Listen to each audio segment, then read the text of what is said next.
Folks, over the years, you've heard me admit one of my, I don't know, I'll call it weakness, being vulnerable with you. I don't see myself as being an entrepreneur. I don't see myself really being the CEO of anything. But talking with Sean Cannell over the years, he has let me know that I am the CEO of the brand One Rental at a Time. He is obviously the CEO and leader of Think Media. And I just think we need to take an acknowledgement that there are some hazards being the CEO. So, Sean, I think you're consuming a new book. I thought we should riff on it and talk about it. Yeah, Michael, this book, The CEO Next Door, I think would be valuable almost to anyone because it helps you think at a whole nother level of leadership. I'm actually doing some coaching with Patrick Bet David. So he is kicking my butt really in terms of helping me level up. And before we jump into these five, the disclaimer too is I am a small town kid, college dropout, and I was a content creator originally, meaning a video editor. The one skill that I really became elite at was just editing video, mainly editing video for other people.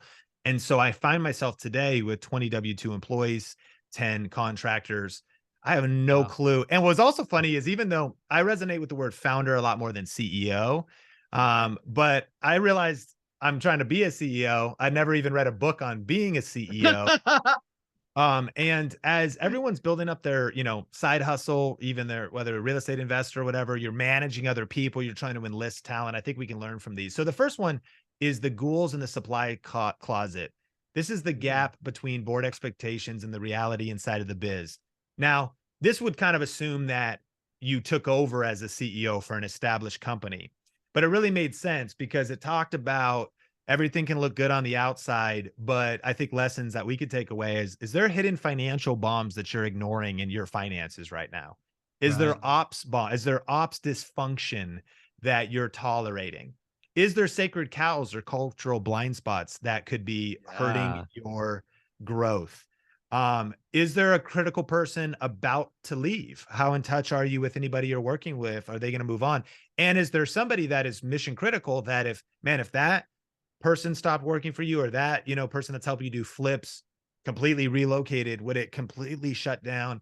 And then is there a critical role being filled by somebody who can't cut it? Are you failing to Mm. have a difficult conversation right now with a team member, a contractor?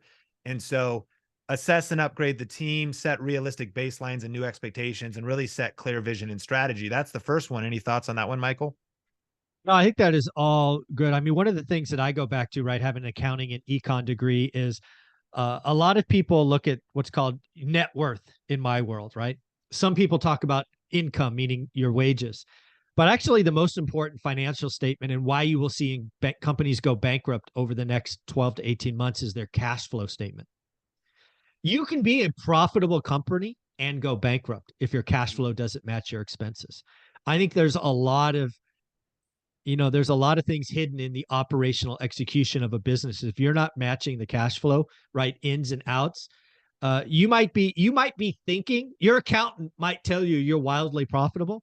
You're paying the IRS, but you're still going bankrupt. So I love that. Number two is entering warp speed. And so when you're putting on the CEO hat, founder hat, there's a million things to do right now. So the question is, how can you focus? And so one of the tips was to fit the size of the meetings.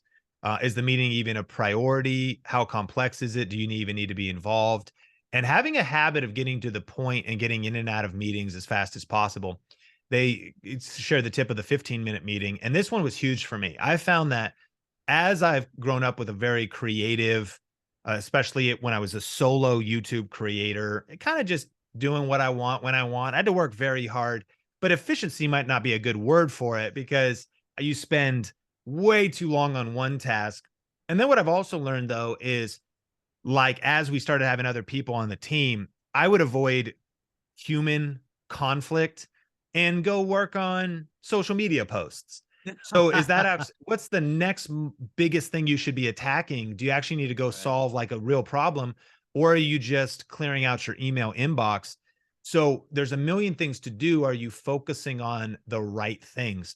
Everybody listening to this can benefit from this next one. This is all number two is have you reviewed your calendar weekly or have you done a calendar review recently? And what is your top priority? it's like first define your top priority, then audit your calendar to see what percent of time does your top priority actually get. We probably all immediately fail right there. If we say, okay, my Yeah. stated top priority is this on my calendar, it's not really on there, but that's what I've been Yeah. avoiding. And so then how can I actually spend my time with my stated company goals? And so actually be aligned. Does my time allocation represent my business and life priorities, my relationship priorities? How much time am I spending on short-term versus long-term issues? A lot of what was helpful in this book was realizing, I'm just running around with my head cut off, like a chicken with his head cut off, warp speed, just putting out Right. fires where I have to trust other people. I have to delegate, or I have to just ignore stuff that's maybe short term and doesn't matter as much as long term things that needs my focus. And then how much time are you spending internally versus externally? It talked a lot about the allure of once you become a CEO, you maybe get speaking in invites, or you maybe get invited on podcasts, or maybe, and all that stuff strokes your ego. But Right. does it even really matter? And do you need to be training your team, spending time building the business? And on the flip side, it very well could matter. Like being out front, building the brand. So getting good at saying no, and then ultimately being clear about your goals. That one is entering warp speed. When it's all on you, there's a lot of things to do. How can you guard your focus and focus on what matters most? Yeah, this is interesting to me because in my career, I was, I was pretty high up in organizations, and I really saw a couple of ways people handle their calendars. There were the folks that basically said, my admin controls my time, right? They lived in their phones and they just went meeting to meeting to meeting.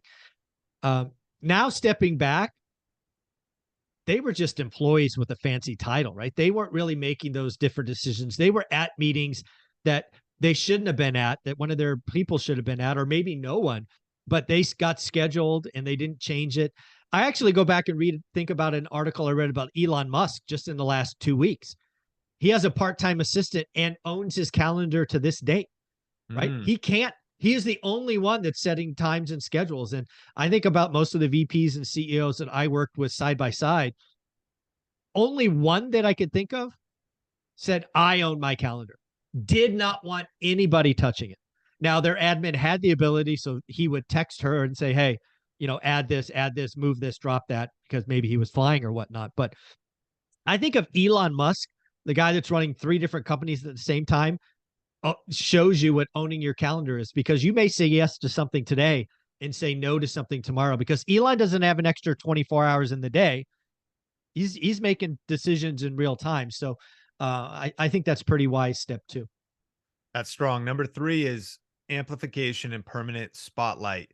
So the hazards of being a CEO, we're going through 5 of them.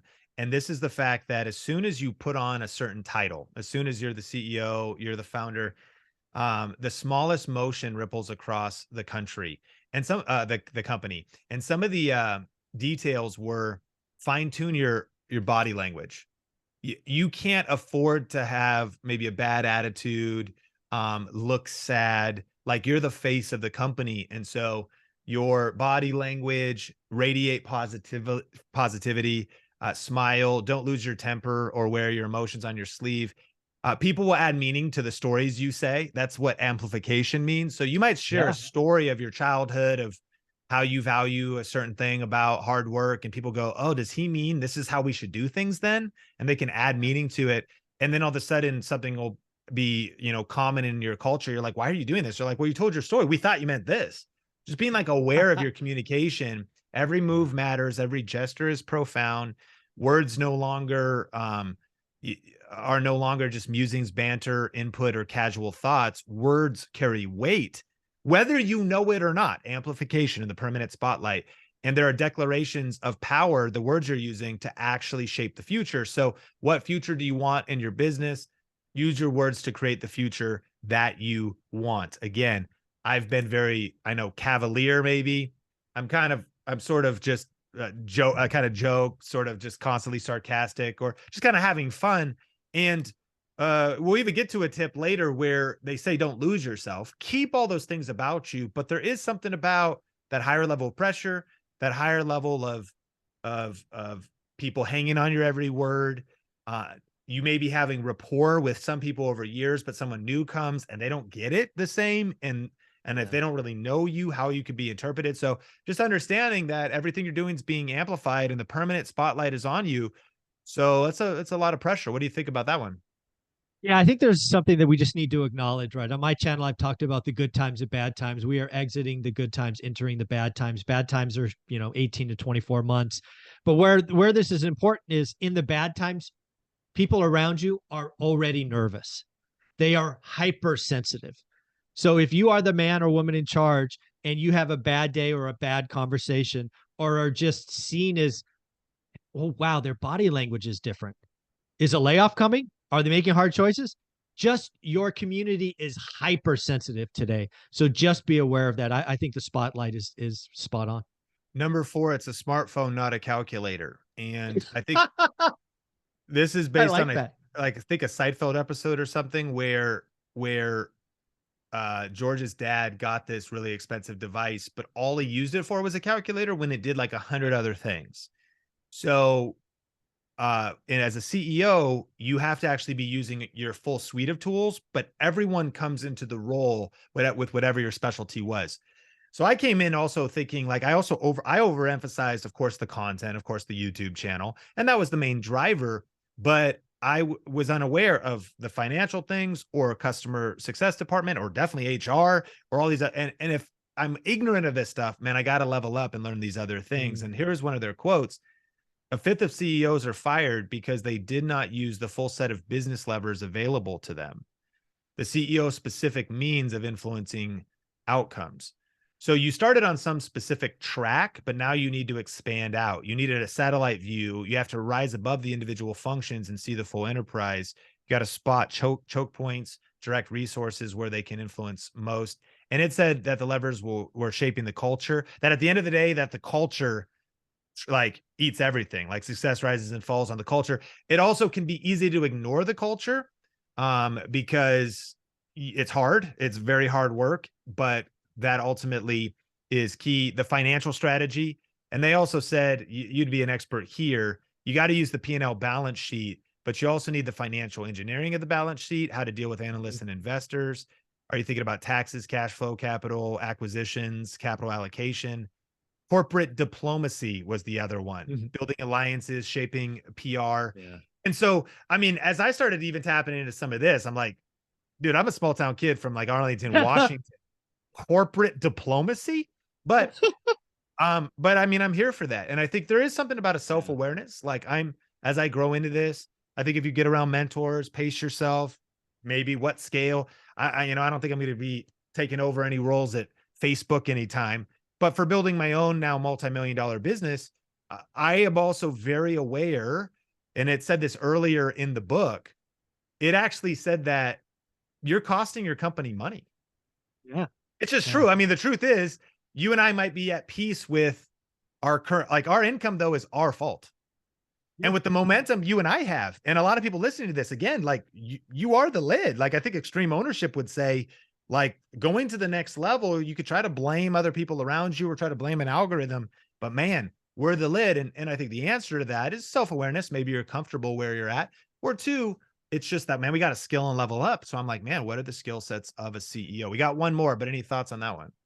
Yeah. The one for me there is culture.